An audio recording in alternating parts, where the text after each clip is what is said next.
Hi friends, welcome to my KSY inform YouTube channel. ನೀವು ಯಾರಾದರೂ ನನ್ನ ಚಾನಲ್ನ ಸಬ್ಸ್ಕ್ರೈಬ್ ಮಾಡ್ದೇನೆ ನೋಡ್ತಾ ಇದ್ದರೆ ಪ್ಲೀಸ್ ಒಂದು ಸಬ್ಸ್ಕ್ರೈಬ್ ಮಾಡ್ಕೊಳ್ಳಿ.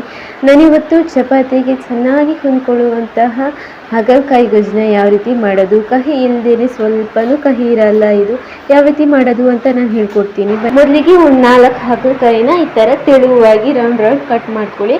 ನಡುವಿನ ಭಾಗನ ಬಿಳಿ ಭಾಗ ಇರುತ್ತೆ ನೋಡಿ, ಅದನ್ನು ತೆಕ್ಕೊಳ್ಳಿ.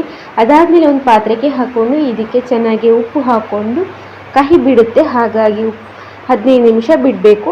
15 ನಿಮಿಷ ಉಪ್ಪಿನಲ್ಲೇ ಬಿಟ್ಟ ಮೇಲೆ, ನೀರು ಹಾಕೋದು ಬೇಡ, ಉಪ್ಪಿನಲ್ಲೇ ಬಿಟ್ಟ ಮೇಲೆ ಇದನ್ನು ಚೆನ್ನಾಗಿ ಹಿಂಡಿ ತೆಗೆದು ಮತ್ತೆ ಒಂದು ಗ್ಲಾಸ್ ನೀರು ಹಾಕ್ಕೊಂಡು ಮತ್ತೆ ಚೆನ್ನಾಗಿ ಹಿಂಡಿ ತಿಕ್ಕೋಬೇಕು. ಆವಾಗ ಕಹಿ ಚೆನ್ನಾಗೇ ಬಿಟ್ಕೊಳ್ಳುತ್ತೆ.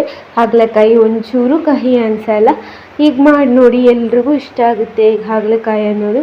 ಇವಾಗ ಒಂದು ಬಾಣಲೆಗೆ ಒಂದು 3 ಟೀ ಸ್ಪೂನ್ ಆಗುವಷ್ಟು ತೆಂಗಿನ ಎಣ್ಣೆನ ಹಾಕ್ಕೊಳ್ಳಿ. ಅದಾದಮೇಲೆ ಇವಾಗ ಇದಕ್ಕೆ ಹಾಗಲಕಾಯಿನ ಹಾಕ್ಕೊಂಡು ಚೆನ್ನಾಗಿ ಫ್ರೈ ಮಾಡ್ಕೋಬೇಕು. ಚೆನ್ನಾಗಿ ಗೋಲ್ಡನ್ ಬ್ರೌನ್ ಬರಬೇಕು, ಆ ಥರ ಫ್ರೈ ಮಾಡ್ಕೊಳ್ಳಿ. ಚೆನ್ನಾಗಿ ಫ್ರೈ ಆಗಿದೆ ಅನ್ನೋವಾಗ ಇದನ್ನು ತೆಗೆದು ಒಂದು ಪ್ಲೇಟಿಗೆ ಹಾಕ್ಕೋಬೇಕು. ಮತ್ತು ಅದೇ ಎಣ್ಣೆನಲ್ಲೇ ನಾವು ಅಡುಗೆನ ಮಾಡ್ಕೋಬೋದು.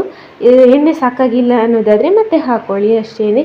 ಇದಕ್ಕೆ ಇವಾಗ 1 ಸ್ಪೂನ್ ಆಗುವಷ್ಟು ಜೀರಿಗೆ, ಹಾಗೆ 1 ಸ್ಪೂನ್ ಆಗುವಷ್ಟು ಸೋಂಪನ್ನ ಹಾಕ್ಕೊಂಡು ಇದಕ್ಕೆ ಒಂದು ದೊಡ್ಡ ಗಾತ್ರದ ಈರುಳ್ಳಿನ ಸಣ್ಣದಾಗಿ ಹೆಚ್ಚಿಬಿಟ್ಟು ಹಾಕ್ಕೊಳ್ಳಿ. ಅದನ್ನು ಚೆನ್ನಾಗಿಯೇ ಫ್ರೈ ಮಾಡ್ಕೊಳ್ಳಿ. ಈರುಳ್ಳಿನೂ ಚೆನ್ನಾಗಿ ಜಾಸ್ತಿನೇ ಇರಬೇಕು, ಚೆನ್ನಾಗಿ ಫ್ರೈನೂ ಆಗಬೇಕು.